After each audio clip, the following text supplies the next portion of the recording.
దేవుడు ఏమంటున్నాడంటే అడగకనే మీరు పొందకపోతున్నారు. రైట్.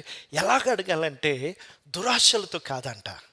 రైట్. ఎలాగ అడగాలంటే ఇన్నోసెన్స్తో, నీకు కావలసినవన్నీ నీవున్న స్థితిని దేవునితో అడిగితే చాలా.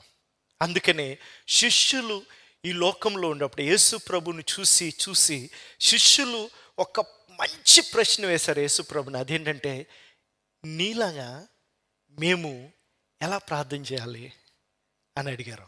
ఆమెన్. ఎలాగ దేవుని దగ్గర నుంచి పొందుకోవాలి, ఎలాగూ మేము ఈ యొక్క దేవునితో సంబంధం కలిగి ఉండాలంటే, వెంటనే దేవుడు మరందరితో చెప్పాడు, మీరు ప్రార్థన చేసినప్పుడు ఎలా ప్రార్థన చేయాలంటే, పరలోకమందున్న యేసు తండ్రి అని కాదు, మా తండ్రి. నువ్వు అడిగినప్పుడు ఎలాగ అడగాలంటే, నీ తండ్రిని అడుగుతున్నట్టుగా అడగాలి.